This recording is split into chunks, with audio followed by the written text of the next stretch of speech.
Welcome to our podcast, where we cover unique and interesting stories for you. In this episode, we will discuss what Cambridge researchers say about life on Venus. Search for extraterrestrial life is a fascinating endeavor. While the popular image of aliens has them having tentacles and big eyes, etc., even microbes on another planet can be called aliens.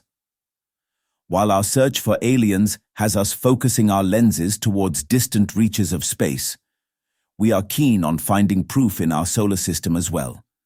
Mars and Venus, our neighbors, are among prime candidates in this regard.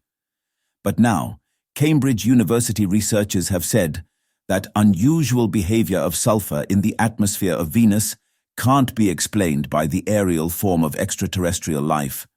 There has been a speculation for decades that Venus harbors microbial life among its sulfurous clouds.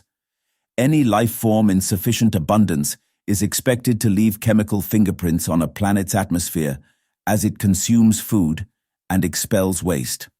However, the Cambridge researchers found no evidence of these fingerprints on Venus.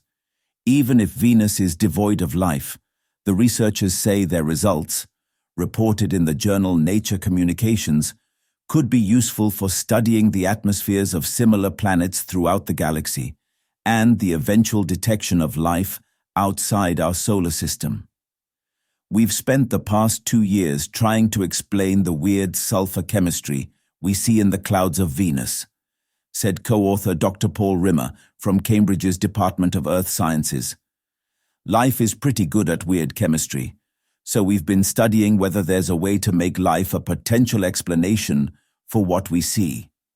To arrive at their conclusion, researchers used atmospheric and biochemical models to study chemical reactions that are expected to occur on Venus.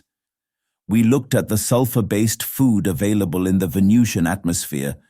It's not anything you or I would want to eat, but it is the main available energy source, said Sean Jordan from Cambridge's Institute of Astronomy, the paper's first author.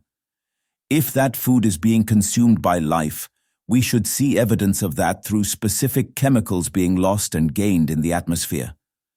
If life is present, it must be affecting atmospheric chemistry, said co-author Dr. Oliver Shortall from Cambridge's Department of Earth Sciences and Institute of Astronomy. Could life be the reason that SO2 levels on Venus get reduced so much? We wanted life to be a potential explanation, but when we ran the models, it wasn't a viable solution. But if life isn't responsible for what we see on Venus, it's still a problem to be solved.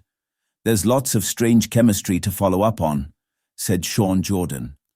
Thanks for tuning in. If you enjoyed this episode, be sure to subscribe and share your thoughts in the comments. Stay connected for more exciting discussions and updates in our next podcast.